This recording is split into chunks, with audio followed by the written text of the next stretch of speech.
Alam nating isa sa mga trending na usapan ngayon, yung pamumuhay ng magkasama bago o kahit wala pang kasal. Marami ang pumapasok sa ganitong setup dahil sa modern lifestyle, convenience o simpleng personal choice lamang. Pero bago magpakasaya, malagang malaman ang legal na aspekto sa likod nito.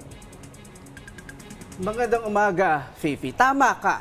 Sa batas, may dalawang uri ng live-in relationship.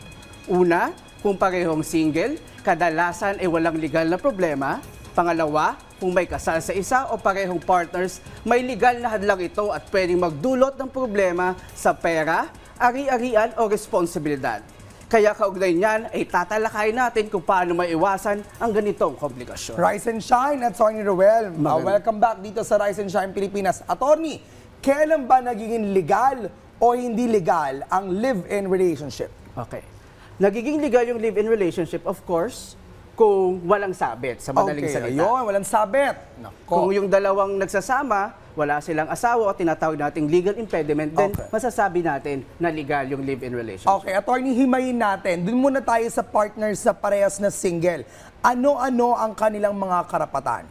Okay, so sabi ng batas, when a man and a woman live exclusively with each other without the benefit of marriage. Okay? Kailangan natin munang sabihin anong klase ng pagsasama kasi baka isipin ng iba, magjowa kami, casual relationship o kaya yung mga friends with benefits. Kung covered ba nito ang live-in relationship.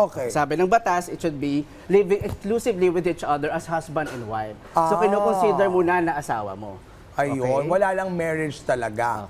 Okay. So, since ang mag-partner na ito ay parehas silang single or they live romantically, so ano ang mga pwedeng mangyari when it comes to properties, when it comes dun sa mga cases na yung nagkaroon sila ng anak nang hindi pa sila kasal, what could be the rights, what could be the disadvantages of this? Okay. So sa unang klase, yung live-in relationship na walang legal impediment. So malaya yung dalawang parties. Okay. Nangyayari, if you're living together, you will acquire properties. Ano mangyayari, ano bang batas natin with respect to their shares? Okay, ang sabi ng batas, all properties acquired while you are living together will be considered as conjugal. Okay, and in equal shares. And in the absence of the contrary, equal share siya. At kahit halimbawa, merong yung lalaki, yung babae, ang nagtatrabaho lang yung lalaki, pero yung babae, ang nagiging role niya or contribution niya is nag-aalaga ng anak nila or nagme-maintain ng bahay nila, that will already be considered as contribution doon sa babae. Okay, conjugal yung part na yun. Conjugal yun. So in that case, kahit yung babae, siya yung nag-aalaga sa anak, tapos yung lalaki nagtatrabaho, lahat ng properties will be considered Kailangan dalawa sila dapat sa pangalan ng property? Kahit yung lahat ng properties na na-acquire nyo during while you're together will be considered as conjugal and equal share. So halimbawa nagka-problema, tapos may property na nabili nga during the time that you were together, considered as conjugal siya and in equal share. So attorney, this only applies for man and woman? Yes. Okay. So kung halimbawa LGBT partners ito, may kailangan other documents to prove their togetherness or pagsasama nila. Okay, punta naman tayo sa legal impediment. Those people or partners na may sabet o pwedeng kabit ba itawag dito or naghiwalay na, hindi pa sila annulled, pero may iba ng kinakasama or may legal separation. Tell us more, attorney. So, kung may legal impediment, iba of course yung legal consequences. If you are still legally married, so halimbawa yung lalaki, kasal pa sa una niyang asawa, tapos may bago na siyang kinakasama, may mga consequences to kasi pwede kang ma-expose to liability, especially criminal case. Doon sa lalaki na may asawa, pwede kang makasuhan ng concubinage kasi meron ka ng kinakasama at kinukonsider mo yon as iyong asawa na. Ayun. Paano, attorney, kung may nabuo pang anak? So kung may nabuong anak, of course, yung bata ay tinatawag nating illegitimate child o non-marital child. Of course, there are also consequences if you're considered as an illegitimate child. But if you're an illegitimate child, pwede mo namang gamitin yung apelyido nung tatay mo, provided na na-recognize ka, ito yung sa RA 9255. But of course, in terms of inheritance, mas mababa yung shares ng illegitimate child compared to illegitimate child. Okay. Are there any cases na biglang umahabol yung legal na asawa for these matters? Definitely, lalo na kung mayaman yung lalaki. Ayun. Or yung asawa niya. Kasi ang mangyayari, if there are properties na in-acquire during the time that they're living together, hahabulin definitely yan nung legal wife. Alright. So for cases like this, what could be done para masiguro na walang sabit? Okay.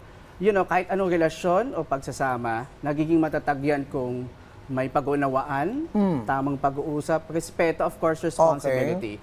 But of course, lalong-lalo na dun sa live-in relationship na may legal impediment, in order for you to protect your interests and rights, you have to document everything. Kailangan mong mapatunayan na nag-share ka rin sa pag-acquire ng mga properties. Because, as I've mentioned, pag live-in relationship with legal impediment, hindi siya conjugal or equal shares. Kailangan mong patunayan yung actual contribution mo sa pagbili, for example, ng certain property, ng bayan lupa, na habang kayo magkasama.